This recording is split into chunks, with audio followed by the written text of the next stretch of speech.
वो आध्यात्मिक भाव हम लोगों के अंदर कैसे आए।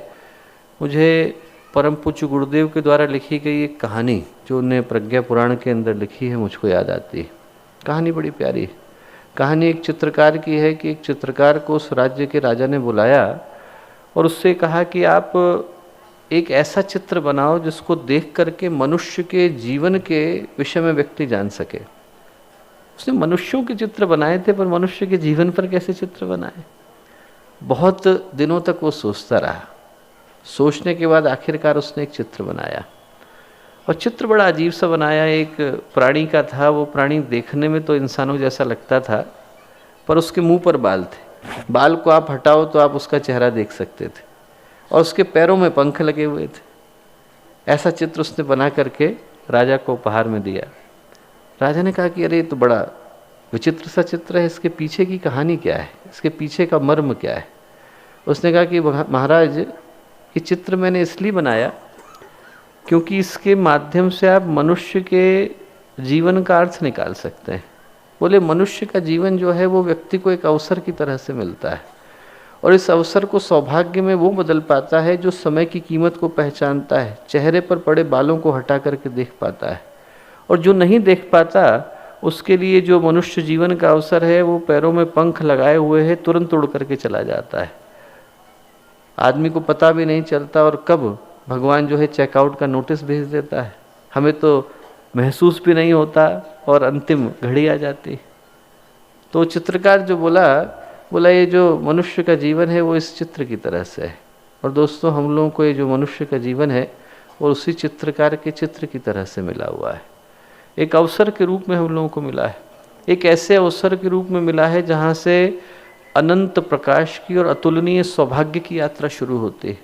जब गीता में भगवान श्री कृष्ण अपना विराट रूप दिखाते हैं तो गीताकार के मुंह से निकलता है कि दिव्य सूर्य सहस्रस्य, कि भगवान का प्रकाश इतना है कि यदि सहस्रों सूर्य एक साथ प्रकाशित हो जाएं तो वो मिलकर के भी भगवान के प्रकाश की बराबरी नहीं कर सकते। और अब आप कल्पना करके देखिए दोस्तों कि जो सहस्रों सूर्यों का प्रकाश है और उस प्रकाश का स्रोत जो परमात्मा है उसके एक अंश के रूप में हम लोग धरती पर आए। कितनी संभावनाएं हम लोगों के पास, हम लोगों के पास कितनी विभूतियों की, कितनी संपदाओं की, कितनी शक्तियों की, कितनी सामर्थ्य की, कितनी बल की ये संभावनाएं हम लोग अपने साथ लेकर के आए। यदि मनुष्य अपने जीवन का उद्देश्य मात्र किलकाली मारने से लेकर के और चिता पर जलने तक यहीं तक सीमित मान करके बैठ जाए तो वो जो परमात्मा को पाने की यात्रा है वो पार्श्विक उद्देश्यों को पूरी करने की यात्रा बन जाती है। पेट भरने, परिवार को बड़ा करने, इसके अतिरिक्त भी हमारे जीवन का कोई उद्देश्य हो सकता है, ये आदमी जान ही नहीं पाता। जलने, कुढ़ने, तड़पने, चिढ़ने, इसी में जीवन की यात्रा समाप्त हो जाती है। और दोस्तों, महसूस भी व्यक्ति नहीं कर पाता कि इस मनुष्य के जीवन के पीछे का मूल उद्देश्य क्या था। यदि हम अपने आप को नहीं जान पाए तो जो भी जाना वो व्यर्थ ही है।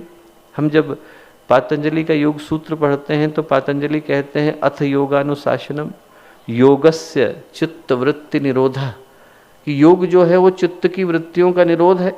तदा दृष्टु स्वरूप अवस्थानम, और यदि हम उस योग को उपलब्ध हो जाते हैं तो होता क्या है, तो आदमी की अपने स्वरूप के अंदर प्रतिष्ठा हो जाती है। हम अपने मूल स्वरूप को प्राप्त कर जाते हैं और आदमी के जीवन की सारी यात्रा अपने मूल स्वरूप के अतिरिक्त सब कुछ को प्राप्त करने की है, अपने आप को छोड़ करके। यदि हम अपने आप को जान जाएं दोस्तों तो व्यक्ति की अध्यात्म की यात्रा शुरू हो जाती है। जो अध्यात्म है वो वस्तु स्थिति में और कुछ नहीं है, अपने आप को समग्र रूप से जानने का नाम है। आदमी सब कुछ जानने का प्रयत्न करता है। यहाँ से 300 प्रकाश वर्ष दूर जो ग्रह है वो कितनी स्पीड पर घूम रहा है, इसको जानने में कई लोग अपना पूरा जीवन लगा देते हैं। यदि हम उसको जान भी गए पर हमें ये नहीं पता कि अगले क्षण हमारे मन में विचार कौन सा आने वाला है, तो जो जाना वो व्यर्थ है। वो कहानी आप लोगों ने पढ़ी होगी कि एक नौकाकार जो है नाविक लेकर के चला और उस नाव के अंदर एक वैज्ञानिक आकर के बैठ गए। वैज्ञानिक बोले नाविक से कि भैया तुम फिजिक्स पढ़े हो क्या? बोले साहब पढ़ी तो नहीं, कभी नाम भी नहीं सुना। बोले तुम्हारा चौथाई जीवन बर्बाद चला गया। थोड़ा आगे चले, बोले तुमने केमिस्ट्री पढ़ी है क्या? बोले साहब पढ़ी तो नहीं है। बोले भैया तुम्हारा आधा जीवन बर्बाद चला गया। थोड़ा आगे चले, बोले मैथमेटिक्स पढ़ा है क्या? बोले साहब नाम भी नहीं सुना, हम तो लिख भी नहीं पाएंगे। बोला तुम्हारा तो 3/4 जीवन बर्बाद चला गया। थोड़ा नाव आगे को बढ़ी, भंवर में घूमने लगी, इधर उधर डोलने लगी। नाविक ने मुड़ करके वैज्ञानिक से पूछा, भाई तैरना आता है आपको? बोले नहीं। बोले आपका पूरा जीवन बर्बाद चला गया, मैं तो निकल जाऊंगा। बोले मुझे तो तैरना आता है, पर आपका तो पूरा बर्बाद चला गया। वैसे ही दोस्तों, आदमी सब कुछ जान गया, पर यदि अपने को न जान पाए तो जो भी जाना वो व्यर्थ ही है। और अपने को जान लेने का नाम ही अध्यात्म है। अब इस बात को हम लोग थोड़ा धीरे धीरे समझने का प्रयत्न करें, क्योंकि हमें लगता है कि हम अपने को जानते हैं, जबकि सच बात यह है कि आदमी जो अपने विषय में जानता है वो तो पब्लिक ओपिनियन है। औरों ने जो बता दिया वो हमारे विषय में मान्यता बन जाती है। और यदि कहने लगे कि साहब आप बहुत अच्छे लग रहे हैं, तो हमें लगने लगता है कि हम अच्छे हैं। और कहेंगे कि साहब आप बहुत बुरे व्यक्ति हैं, तो आदमी को लगने लग जाता है कि आप बहुत बुरे हैं। आप लोग एक प्रयोग करके देखिए कि आप 20 लोगों को तय करिए, ऐसे 20 लोगों को तय करिए जो अभी इस सभागार के अंदर नहीं बैठे हैं, और उनसे कहिए कि साहब एक ही काम करिए, जैसे ही वो आपका दोस्त यहाँ से निकले, जिस दोस्त को आप मूर्ख बनाना चाहते हैं, वो 20 लोग मिलकर के उस व्यक्ति से कहें कि भैया तबीयत खराब है तुम्हारी आज? बोले बड़ा बुखार सा लग रहा है, जरा छू करके देखें। अरे गर्दन में बुखार सा आ गया, क्या बात है, बड़े कमजोर से लग रहे हो। और जैसे ही 20वां व्यक्ति कहेगा, उस आदमी को बुखार आने लग जाएगा। आदमी के ऊपर दूसरों की मान्यताओं का इतना प्रभाव पड़ता है कि दूसरे बोलते हैं हम वैसा महसूस करने लग जाते हैं। आदमी यदि बाहर को जाए और सड़क चलते लोग उससे जो बोलते हैं, आदमी की मान्यताएं उसी के अनुरूप बनने लग जाती हैं। और इंसान को छोड़ दीजिए, छोटे व्यक्ति को छोड़ दीजिए, बड़े बड़े लोगों के ऊपर असर पड़ने लग जाता है। 2 साल पहले एक प्रयोग करके देखा अमेरिका में लोगों ने, और मनोविज्ञान का प्रयोग था। उन्होंने बड़ी बड़ी कंपनी के डायरेक्टर्स को बुलाया, ऐसे लोगों को बुलाया जो सैमसंग के बड़े प्रोजेक्ट्स को संभालते थे, गूगल के संभालते थे, अल्फ़ाबेट के संभालते थे। और उन लोगों को बुला करके एक बड़ा सा कक्ष, जैसे बड़ा सा कक्ष है, यहाँ पर बहुत सारे लोग प्रतीक्षा कर रहे थे, और उनको एक बगल के रूम में बिठाया, जैसे बगल का रूम है। और उस बगल के रूम में कहा कि साहब आपको अभी जाकर के मंच पर उद्बोधन देना है, और लोग आपकी प्रतीक्षा कर रहे हैं, तब तक आप यहाँ वेट कर लीजिए। वो वहाँ पर वेट करने लगे।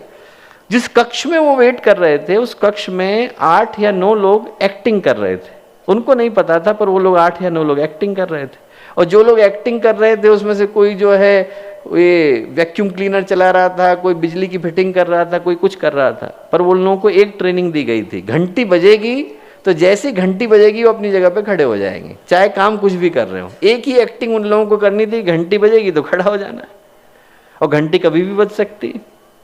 और आप लोगों को आश्चर्य होगा दोस्तों कि वो लोग जो गूगल संभालते थे, सैमसंग संभालते थे, सोनी संभालते थे, अल्फ़ाबेट संभालते थे, मैक्सिमम एक व्यक्ति जो विरोध कर पाया वो 8 बार तक कर पाया। 8 बार के बाद वो भी खड़ा होने लग गया, बिना ये पूछे कि खड़ा क्यों हो रहा हूं, क्योंकि सब खड़े हो रहे थे तो वो भी खड़ा होने लग गया। आदमी को महसूस भी नहीं हो पाता दोस्तों हम लोग कब भीड़ का हिस्सा हो जाते हैं, क्योंकि सब लोग कर रहे हैं तो हमारी भी मान्यता वही बन जाती है जो बाकी के लोग कर रहे हैं। हम लोग जिसको अपने विषय में अपनी मान्यता कहते हैं वो पब्लिक ओपिनियन है। और इसीलिए गुरुदेव ने कहा कि इस भीड़ भरे समाज के अंदर व्यक्ति को अपने लिए समय निकालने की आवश्यकता है। पहली बात कि हम लोग अपने आप को जानें, और अपने आप को जानने का मतलब है कि वो व्यक्ति जिसका अपने व्यक्तित्व के ऊपर संपूर्ण नियंत्रण हो। यदि हमारे व्यक्तित्व के ऊपर संपूर्ण नियंत्रण होगा तो हमारे मन में एक भी विचार ऐसा नहीं आएगा जिसको कि हम नहीं आने देना चाहते पर आ गया। पर ऐसा होता कहाँ है, आदमी को पता भी नहीं चलता और मन में कभी कोई विचार आ जाता है। आदमी सड़क पर निकला और पड़ोसी ने नई गाड़ी ली और अभी विचार आ गया कि साहब हमारी गाड़ी पुरानी हो गई। आदमी को महसूस भी नहीं हो पाता और सामने वाले ने बड़ा घर बनाया और हमारा घर छोटा हो जाता है। सामने वाले ने नया फ़ोन लिया और हमारा फ़ोन जो है वो किसी मतलब का नहीं रह जाता। कहीं से कोई एक विचार आता है और हमारे व्यक्तित्व को आंदोलित करके चला जाता है और हमें महसूस भी नहीं हो पाता कि ऐसा कब घट गया। सही बात तो ये है दोस्तों कि मन जो है हम लोगों का वो एक उपकरण था, इंद्रिय था, पर हम उसको मालिक की जिम्मेवारी देकर के बैठ गए हैं, इसलिए सारी तकलीफें हैं। जो किराएदार के रूप में आया था यदि हम उसे मकान मालिक बना दें और फिर शिकायत करें कि साहब वो घर खाली नहीं कर रहा है, तो इसमें कसूर और किसी का नहीं है। कसूर इस बात का है कि मन मात्र एक इंद्रिय था पर हम उसे पूरी जिम्मेवारी दे करके बैठे हैं। और इसलिए मन जो है वो आदमी को इधर उधर घुमाता है, इधर उधर नचाता है। आचार्य शंकर की कथा आती है कि आचार्य शंकर जा रहे थे और एक किसान जो है वो भैंस को लेकर के जा रहा था। आचार्य शंकर ने अपने शिष्यों से पूछा कि भैंस किसान को ले जा रही है कि किसान भैंस को ले जा रहा है। उन्होंने कहा साहब कैसा सवाल है, किसान ही भैंस को ले जा रहा है। आचार्य शंकर आगे बढ़े और उन्होंने रस्सी खोल दी और भैंस भागी। भैंस भागी तो पीछे पीछे किसान भागा। बोले कि अब भैंस किसान को ले जा रही है कि किसान भैंस को ले जा रहा है।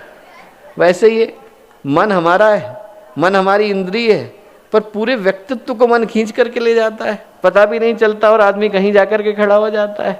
आदमी को डायबिटीज़ है, उसको पता है कि खाना नहीं है, पर उसके बावजूद जैसे ही मिठाई की दुकान के सामने से निकलते हैं तो मन ले जाके खड़ा कर देता है। अब मन ने खड़ा कर दिया तो आदमी के मन में लालच आने लगेगा, लालच आने लगेगा तो मन खाएगा कि चलो एक और खा लेते हैं, क्या फ़र्क पड़ेगा। ये इसलिए होता है दोस्तों क्योंकि मन के ऊपर व्यक्ति का पूरा स्वामित्व नहीं, आधिपत्य नहीं। मन अपनी मर्जी से चलता है और बाकी का व्यक्तित्व अपनी मर्जी से चलता है। मन कुछ और कराता है और व्यक्ति करना कुछ और चाहता है। इसलिए घटनाएं ऐसी घट जाती हैं जिनको कि हम नहीं घटाना चाहते, पर हमारे कहने के बावजूद, हमारे सोचने के बावजूद हम कुछ ऐसा कर बैठते हैं जिसको कि हम नहीं करना चाहते थे। एक तकलीफ तो अंदर है कि मन, जिसको हमको एक इंद्रिय की तरह से उपयोग करना था, एक उपकरण की तरह से इस्तेमाल करना था, एक टूल की तरह से यूज़ करना था, उसको हम अपने पूरे व्यक्तित्व की और पूरे अस्तित्व की चाबी दे करके बैठे हैं। गुरुदेव ने कहा इसके लिए आवश्यकता यह है कि व्यक्ति अपने नित्य प्रति के दिन में से 10 मिनट अपने लिए निकाले, चिंतन के लिए निकाले और मनन के लिए निकाले। सुबह का समय हर व्यक्ति जो अपने दिन की शुरुआत करने जा रहे हों तो इस आशय के साथ अपना मूल्यांकन करें कि आज के दिन को हम लोग जीना कैसे चाहते हैं। एक अपने दिन की रणनीति, एक अपने दिन की रूपरेखा बिस्तर से नीचे कदम रखने से पहले व्यक्ति की तय होनी चाहिए। और शाम को जो हमने तय किया था उसकी समीक्षा हमें करने की आवश्यकता है कि जो हमने तय किया था उस पर हम चल पा रहे हैं कि नहीं चल पा रहे हैं। यदि व्यक्ति इतने से सिद्धांत को लेकर के शुरुआत करता है तो मन पर धीरे धीरे व्यक्ति का नियंत्रण स्थापित होने लग जाता है। एक सूत्र जो हम लोग यहाँ से लेकर के जाएं वो ये लेकर के जाएं कि मन के ऊपर हम लोगों का आधिपत्य कैसे आ सकता है। मन जो सोचवा रहा है वो हम सोचें वो नहीं, बल्कि जो हम चाह रहे हैं वो मन सोचे तो आदमी के मन के ऊपर स्वामित्व आता है। वो आध्यात्मिक यात्रा का पहला पड़ाव है कि आदमी अपने अस्तित्व के ऊपर अपने अधिकार को स्थापित करता है। एक दिक्कत तो अंदर है कि हमने मन को चाबी दे दी है, और 2 दिक्कतें बाहर हैं दोस्तों। 2 दिक्कतें बाहर हैं कि एक तो आदमी की जीवन की जो यात्रा है वो सिर्फ संपदा को पाने की यात्रा बन गई, और उस दौड़ में व्यक्ति को मिलता कुछ नहीं। आदमी भटकता है, थकता है, और थक करके एक दिन हार करके बैठ जाता है। प्राप्त कुछ हुआ नहीं, पर आदमी भगा निरंतर जा रहा है। आप देखो कि हम लोग छोटे से थे तब से लेकर आज तक हम बड़े हो गए हैं, तो समाज ने हमें सिखाया क्या है? समाज ने हमें एक सूत्र सिखाया है कि समाज प्रगति का अर्थ प्रतिद्वंदिता से लेता है। मेरे पास घर है इतना काफी नहीं है, पर औरों की तुलना में बड़ा है कि नहीं। और घर है तो किस जगह पर है? घर है तो शाहदरा में है कि ग्रेटर कैलाश में है? और ग्रेटर कैलाश में है तो कितनी मंजिल का है? 2 मंजिल का है कि 3 मंजिल का है? और वहां पर है तो उसमें मटेरियल कौन सा लगाया है? आपकी जॉब कहाँ की है? आपका पैकेज कहाँ का है? आपके जूते कहाँ के हैं? आपकी टाई कहाँ की है? आप कौन सी क्लास में सफर करते हैं? और आदमी को महसूस भी नहीं होता कि वो इस रेस का हिस्सा हो जाता है, क्योंकि हर कोई भाग रहा है तो हम भी भागने लग जाते हैं, हमें पता भी नहीं चल पाता और हम उस रेस का हिस्सा हो गए। कहीं पर गोरकी ने एक बड़ी प्यारी कहानी लिखी है। गोरकी ने कहानी लिखी है किसान के बारे में कि उसने पढ़ा कि साइबेरिया में जो जमीन है वो मुफ्त में दे रहे हैं। तो उसने कहा कि साहब हम भी जाकर के देखें कि मुफ्त में कैसे दे रहे हैं। गया वो वहाँ पर, उसने गांव के प्रधान से पूछा कि साहब आप जमीन मुफ्त में दे रहे हैं? बोले बिल्कुल मुफ्त में दे रहे हैं। बोले उसके लिए मुझे करना क्या पड़ेगा? बोले कुछ नहीं करना पड़ेगा, सुबह का सूरज उगेगा, हम आपको 4 झंडियाँ पकड़ाएंगे, आप चारों झंडियाँ लेकर के भागना। जितना उत्तर में पहुंच गए जाकर के पहली गाड़ देना, पूरब में जाना दूसरी गाड़ देना, पश्चिम में जाना तीसरी गाड़ देना। बोले दक्षिण में हम लोग खड़े, जितना आपने ले लिया वो सारा का सारा आपका है। उसने कहा बस? बोले हाँ। बोले और कुछ नहीं? बोले नहीं। फिर बोले कोई जीता क्यों नहीं आज तक? बोले कल दौड़ो तो पता चलेगा, सुबह दौड़ो पता चलेगा। सुबह का सूरज उगा, भागना शुरू करा, और जितना भागा उतना लालच बढ़ा। उसको लगा कि अरे सारी की सारी जमीन तो मेरी है, ये सारी की सारी मेरी है। तो उसने कहा कि अरे एक ही दिन भागना है तो मैं खाना लेके क्यों भाग रहा हूँ? उसने अपना खाना फेंका। पानी लेके क्यों भाग रहा हूँ? पानी फेंका। कपड़े पहन के क्यों भाग रहा हूँ? कपड़े उतारे। उसने कहा ज़्यादा दूर तक पहुँच जाऊँगा। 2 बजे होश आया, 2 बजे उसने पहली झंडी गाड़ी, फिर पूरब गया, फिर पश्चिम गया, दक्षिण को चला।